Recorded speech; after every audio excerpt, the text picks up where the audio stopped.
khona yini ungasayi enkonzweni kuphela lezi insuku zokuthi sikhumbule umenzi wethu. Njengoba ngixoxa umama umfundisweni, mina sengiyisontela la ekhaya ngifundele iBhayibheli lami ngizenzele konke ngiyithandazele uNkulunkulu wami. Ufuna ukuphinde ngiyophoqa iloya mfazi umama umfundisweni. Wambona ngithi cishe ngishaya ngempama.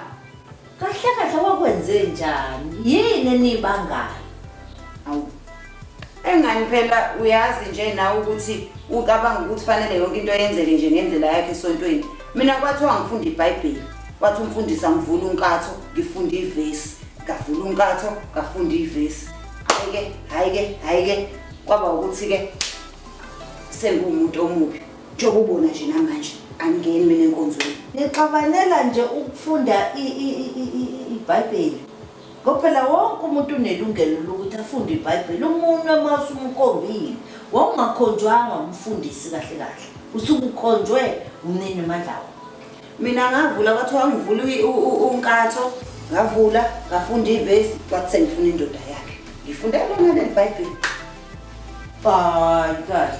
Vesi lingandelo ubulifundile lingenza ukuthi akhulume kanjalo. Ngangifunda izaga 7, uvesi 18. Othi ngizwe phela bengingekho ngalelo sonto. Ngibona kuleli elilandelayo sesho ukumbukuza ngempama. Ngiyaxaka sewenze njalo. Ngizokutshengisa mina lelizwe. Ungitshela ukuthi ngangirong yini? Ngangirong yini uma ngifundela umfundisi wami ngimbuka ngamehlami eBhayibhelini lami into ebhaliwe. Nali vesi. Woza sizanelise ngothando kuze kuse sijabule ngokuthandana. Ngokuba indoda yami ayikho ekhaya ihambile uhambo olude. Yaphatha isikhwama semali ngesandla sayo. Iyobuye ekhaya ngosuku lokuhlangana kwenyanga. Bathi ngifuna indoda yakhe. Ngirong yini mangifunda iBhayibheli elishoyo ukuthi woza sizanelise ubusuku bonke kuze kuse. Hayi mzalwane kodwa akulona iBhayibheli akuyona ivesi lokuthi ungalifunda lelo ngoba lapha kugcwele wonke umuntu. Incwadi mawuzoyifunda kufanele ukuthi ukukhulekele ukuthi unikezwe incwadi yakhaya. Yisiphi isifundo nosifundisa? Hayibo iBhayibheli lonke yonke into eseBhayibhelini ibhaliwe umdali wezulu nomhlaba. Mina kanti khona isilabhasi efanele sijome futhi eBhayibhelini. Mina ngafunda into eseBhayibhelini namanje bengaqhamuka umfundisi ngizomfundela nazi izaga 7 verse 18 to 20. Woza sizanelise ngothando kuze kuse sijabule ngokuthandana. Ngeke ngiphikise uNkulunkulu esethangela ukufunda ivesi. Hayi kodwa nami ngiyaxoxa ke ngumama umfundisi ngoba nina nize enkonzweni nomoya omubi, umoya ongamukelekile ozobhidliza ibala. Ubhidlizapi ibhalwe eBhayibhelini lento mina engangiyifunda. Ibhalwe eBhayibhelini. Hambani ke niwarabha amavesi engingafuni siwafunde. Uhambani niwarabhe niwakhiphe eBhayibhelini. Mina nje noma ngingaqhamuka umkhokheli noma ngingaqhamuka udikoni ngithi woza sizanelise ngothando kuze kuse sijabule ngokuthandana.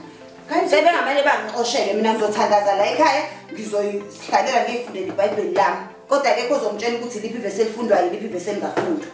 Yiko ngisasho namanje yiko mawuzofunda incwadi engcwele ungamane wenze nje ukhulekele uyicele incwadi enemfundiso. Jehova ngeke alenze iphutha uzoyithola incwadi kuyiyona yona. Hayi nami ngalendlela owenza ngayo. Ngakhuleka nami shuthi uNkulunkulu wayebona ukuthi into efanele ngisho kumfundisi ukuthi woza sisijabulise kuze kuse ngothando. Hayi cha ngeke uyangihlula kodwa uma ngifundisi nje ukuxosha kufanele nami ngangeke ngize ngilunge. Ila into engayifunda uRabheni phela mekuwukuthi akufanele okunye sikufunde eBhayibhelini. Akuyasho ukuthi isihlavu sathane umuntu hamba ngeenyawo. Usathana ngeke aqhamuke egqoka impondo enze inomsilo omude. Usathane ibukoba abazalwane. Uyayibona nje le ncwadi oyifundile. Ibhidliza ibala. Ila eBhayibhelini. Noma kuthiwa ngithi ngashinto engiyivusela yona ekhaya. Ila eBhayibhelini elingcwele. Okushuthi nayo ingcwele. Woza fundisa sijabulise sukubonga. Zihloleni Kube izinto kuhle. enizishoyo. Zihloleni izinto enizishoyo. Hayi. Ungamani ukhulume noma kanjani kodwa mzalwane uyazi mina kunini kuleli bali kunini kuleli bali Ungadlalwa